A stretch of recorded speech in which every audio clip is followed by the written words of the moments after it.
Olá pessoal, eu sou a Aline, professora de literatura da Verbo Enem. Vamos a uma dica. A dica é barroco, ou conhecida também como a arte da contra-reforma, em que nós temos como uma das características essenciais o conflito entre corpo e alma. Mas por que a arte da contra-reforma? Pensem na questão do protestantismo e na figura de Lutero. Nós tínhamos, portanto, uma queda da Igreja Católica e uma ascensão de outras vertentes como o protestantismo. Logo, a Igreja tenta se reestabelecer e, para isso, estabelece como medida o Concílio de Trento, que envolve isso.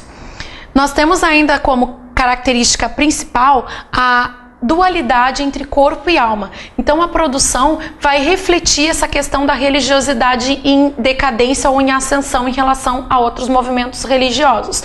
A gente vai ter algumas produções ligadas totalmente a valores carnais e outras contestando essa questão tão valorizada, né, nesta obra.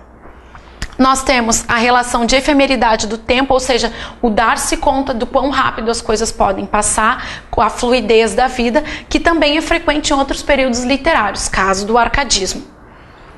Nós temos uma linguagem considerada ornamental, complexa, entendida através de jogos verbais. Daí, nós temos, dessa questão da linguagem ornamental, dois conceitos bem importantes que são estilos bem característicos do barroco, que é o cultismo, que trabalha muito com as questões das figuras de linguagem, que também é um conteúdo fundamental para quem está se preparando para Enem, e nós temos o conceptismo, que vai trabalhar com a questão da retórica.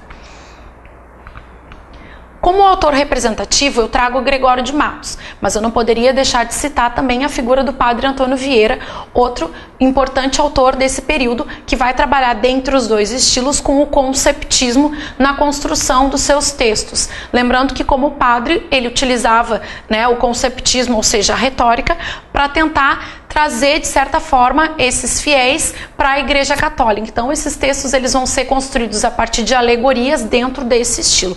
Mas vamos à dica de hoje, que é a produção literária do Gregório de Matos. Nós temos aqui três vertentes, portanto, ali vocês veem a imagem do Gregório, e nós temos três vertentes bem importantes para a obra desse autor. A primeira é a poesia religiosa, que vai representar aquela característica que eu havia dito anteriormente do conflito entre corpo e alma. Logo, é uma produção carregada de pecados e, ao mesmo tempo, uma contestação desses pecados. Então, nós temos frequentemente a figura do homem ajoelhado perante a cruz, perante, né, a imagem, pedindo perdão, tentando refletir sobre os seus atos para que pecados sejam, então, perdoados. Então, a poesia religiosa do Gregório de Matos tem como pano de fundo essa questão do perdão. Nós temos ainda a poesia amorosa, e aqui essa poesia amorosa nós temos uma bifurcação. Nós temos uma poesia amorosa de dimensão elevada e uma de dimensão obscena, que também são marca dessa questão da divisão entre bem e mal, certo e errado, que o barroco traz também como discussão a partir daquele momento histórico que nós havíamos discutido anteriormente, que é a questão do protestantismo e da contra-reforma, ou seja, contra essa dissipação de de uma nova forma, na verdade, de manifestação de crença religiosa. Então nós temos a dimensão elevada, que vai se tratar de um amor elevado, sublime, respeitoso, que estabelecia a corte, né, a mulher amada, a pessoa desejada. E nós temos também a dimensão obscena, ou seja, o uso do amor mais carnal e muitas vezes com palavras, né, de um nível considerado não elevado, mas sim muitas vezes obsceno. Então, a poesia amorosa dele, carregada dessas duas dimensões que também representam essa dualidade. E nós temos ainda a poesia satírica.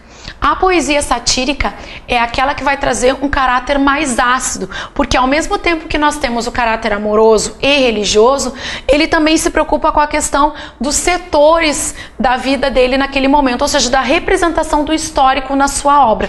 Então a poesia satírica ela vai ser irônica, corrosiva e muitas vezes caricatural, ou seja, no sentido de falar sobre aquelas pessoas do seu tempo, como governantes ou pessoas bem pontuais para a organização social. Gostou dessa aula? Então vem para Verbo Enem.